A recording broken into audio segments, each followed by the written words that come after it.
Hello friends, welcome to Cube TV network. This is your Shravani journalist. BJP కేంద్ర నాయకత్వంతో అధికారంలో ఉన్న బీజేపీతో ప్రాంతీయ పార్టీలు పొత్తు పెట్టుకుంటే ఆ ప్రాంతీయ పార్టీల యొక్క ఉనికికి అస్తిత్వానికి దెబ్బపడే అవకాశం ఉందని నాకు అనిపిస్తోంది. అవి కనిపిస్తున్నాయి కూడా. తాజాగా మనం బీహార్ రాజకీయాల ముఖ చిత్రం ఒకసారి చూస్తే అసలు ఏం జరుగుతుంది అక్కడ. 2 దశాబ్దాలుగా ఏకఛత్రాధిపత్యంగా బీహార్ని పరిపాలిస్తూ ఉన్న ముఖ్యమంత్రిగా నితీష్ కుమార్కి ఒక రికార్డు ఉంది. ఆ రికార్డు ఇప్పుడు దేశంలో బ్రేక్ చేసిన సీఎం లేరు.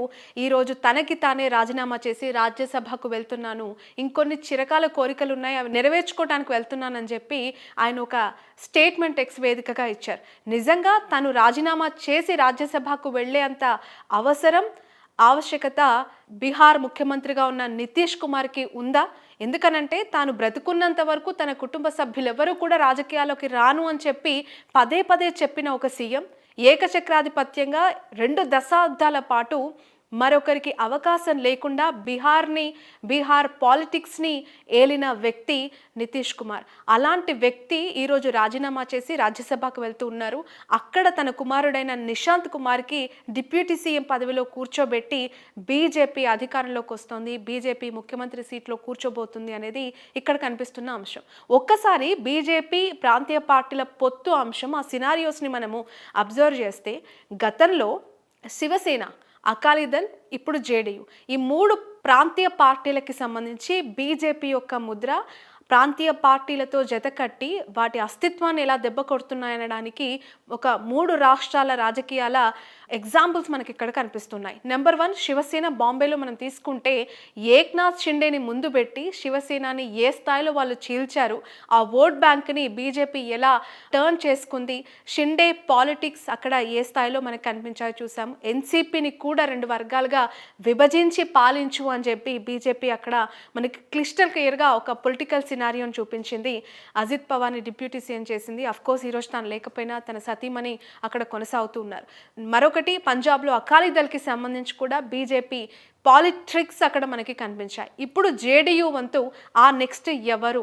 2 తెలుగు రాష్ట్రాల్లో అఫీషియల్గా బీజేపీతో పొత్తులో కూటమిలో ఏపీ ప్రభుత్వం అక్కడ కొనసాగుతుంది. ఏపీలో 3 పార్టీల పొత్తు ఉంది. సో టీడీపీకి సంబంధించి బీజేపీ మూమెంట్స్ ఎలా ఉండబోతూ ఉన్నాయి, ఆ పార్టీకి సంబంధించి డెవలప్మెంట్స్ కమింగ్ మంత్స్లో ఏ విధంగా మారబోతున్నాయి అని చెప్పి ఇప్పుడు రాజకీయ వర్గాల్లో విస్తృతమైన చర్చ కొనసాగుతుంది. ఎందుకు అనంటే జేడీయూకి సంబంధించి అసలు ఎవరు ఊహించని అంత ఒక పరిణామం అక్కడ చోటు చేసుకుంది. సీఎంగా సుస్థిర పాలన అందిస్తున్న వ్యక్తి రాజీనామా చేయాల్సిన పరిస్థితి వచ్చింది అని అంటే ఇక ఏపీ సంగతి ఏంటి అని చెప్పి ప్రశ్నిస్తున్న అంశం. ఒక్కసారి మనం సినారియో చూద్దాం.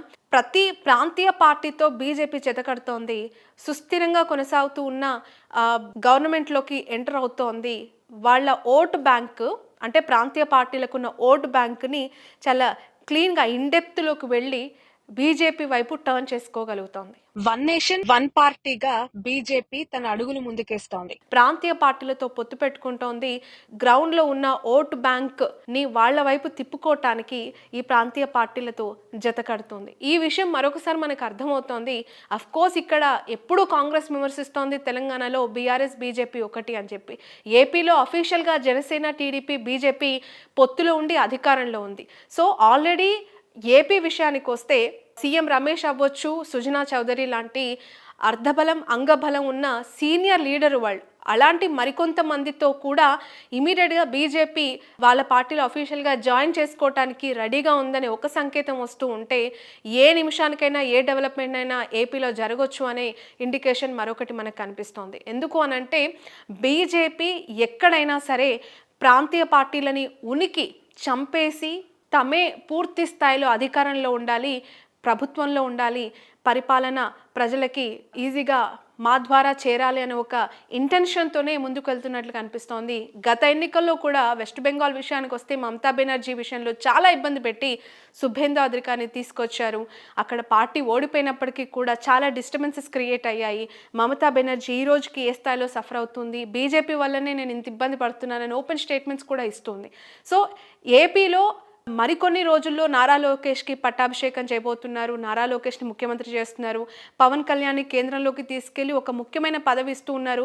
పవన్ కళ్యాణ్ కేంద్రంలో ఇకపైన కీ రోల్ ప్లే చేస్తారనే వార్తలు వస్తున్న నేపథ్యంలో చంద్రబాబు నాయుడు గారిని కూడా సెంట్రల్లో ఉన్న బీజేపీలో ఉప ప్రధానిగా లేదంటే ఉపరాష్ట్రపతిగా కూర్చోబెట్టబోతూ ఉన్నారు అనేది ఒక ఇండికేషన్గా ఒక వార్త మన దృష్టికి వచ్చింది. బట్ అది ఎంతవరకు ఫైనల్ అయ్యింది, ఈ పొలిటికల్ సినారియోలో అది ఎంతవరకు జరిగే అవకాశం ఉంది, దాన్ని బీజేపీ ఇంప్లిమెంట్ చేస్తుందా అనేది కూడా ఒక క్వశ్చన్ మార్క్. బట్ ఇక్కడ అవకాశాలు ఎక్కువగా కనిపిస్తున్నాయి. ఎందుకు అనంటే ప్రస్తుతం చంద్రబాబు నాయుడు గారికి నారా లోకేష్ని ముఖ్యమంత్రిగా చూడాలి, వారసుడికి పట్టాభిషేకం చేసి ఈ ఉన్న స్పేస్లో ఖచ్చితంగా అన్ని సీఎం చేయాలి అనే ఇంటెన్షన్ చాలా స్ట్రాంగ్గా ఉంది. అదే బిల్డ్ చేసుకుంటూ ఉన్నారు.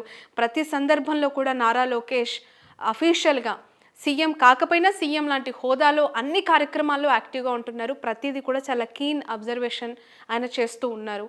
సో చంద్రబాబు నాయుడు గారి ఆలోచన కూడా కేంద్రంలో తను యాక్టివ్గా ఉండాలి, రాష్ట్రంలో ముఖ్యమంత్రిగా లోకేష్ ఉండాలి అని చెప్పి. సో ఇప్పుడు జేడీయూకున్న బలగం ఏ స్థాయిలో ఉందో టీడీపీకి సంబంధించి ఏపీ విషయానికి వస్తే అంతా స్ట్రాంగ్ సపోర్ట్ బీజేపీకి చంద్రబాబు నాయుడు గారు ఆ ప్రభుత్వం ద్వారా కూటమి ద్వారా ఇస్తూ ఉన్నారు. ఎంపీల బలం, ఎమ్మెల్యేల బలం అవ్వచ్చు, లేదనంటే పార్టీకి సపోర్ట్ అవ్వచ్చు, పూర్తి స్థాయిలో బీజేపీకి ఆయన ఫ్రీ హ్యాండ్ ఇస్తూ ఉన్నారు. మంచి అండర్స్టాండింగ్తో ఈ ప్రభుత్వాలు వెళ్తూ ఉన్నాయి. సో నెక్స్ట్ బీజేపీ ఏపీ విషయంలో ఏ విధంగా ఉండబోతోంది, చంద్రబాబు నాయుడు గారిని ఎలా హక్కున చేర్చుకుంటుంది, ఆయన అడిగిన ఉపరాష్ట్రపతి అవ్వచ్చు, ఉప ప్రధాని అవ్వచ్చు చేసే అవకాశం ఉందా, ఆ పొజిషన్లో కూర్చోబెట్టి ఎప్పటికీ అంటే వాళ్ళు ముందు నుంచి అంటున్నారు 15 ఏళ్ల సుస్థిర పరిపాలన కూటమి భాగస్వామ్యంతో ఏపీలో ఉంటుంది, 15 ఏళ్ళు మేము కూటమిగానే ఉండి జగన్మోహన్ రెడ్డిని ప్రతిపక్షానికే పరిమితం చేస్తాము అని చెప్తున్నారు. సో ఇది సాధ్యం అవుతుందా అనేది ఒక క్వశ్చన్ మార్క్ కనిపిస్తోంది. మొత్తానికి జేడీయూలో జరిగిన ఈ పొలిటికల్ డెవలప్మెంట్ దేశవ్యాప్తంగా ఒక సెన్సేషనలిజానికి తెరతీస్తే ఏపీ పైన ఫోకస్ ఎందుకు మారింది అని అంటే జేడీయూతో పొత్తున్న బీజేపీ ఏపీలో కూడా టీడీపీ జనసేనతో పొత్తులో భాగంగా ఉంది కాబట్టి ఏపీ డెవలప్మెంట్ ఏ విధంగా ఉండబోతుందనే క్యూరియాసిటీ కల్పిస్తోంది. So let's wait and see ఏం జరగబోతోంది, ఏపీలో బీజేపీ కదలికలు ఏ విధంగా ఉండబోతున్నాయి. నిజంగానే నారా లోకేష్ గారిని సీఎం చేసేస్తే చంద్రబాబు నాయుడు గారు కేంద్రంలో ఎలాంటి కీలక పదవిలో కూర్చోబోతున్నారు, ఉప రాష్ట్రపతిగా కూర్చోబోతున్నారు. బీజేపీ ఇక ప్రాంతీయ పార్టీలకి సంబంధించి పొత్తు అని ఇన్వాల్వ్ అయిన తర్వాత ఓట్ బ్యాంక్ని స్ట్రాంగ్గా ఉంచుకోవటం కోసం, గ్రౌండ్ లెవెల్లో ఉన్న ఓట్ బ్యాంక్ని బీజేపీకి కన్వర్ట్ చేసుకోవటం కోసం ఎలాంటి స్ట్రాటజీస్ ఇంప్లిమెంట్ చేయబోతుంది అనేది మనం చూడాల్సిన అంశం.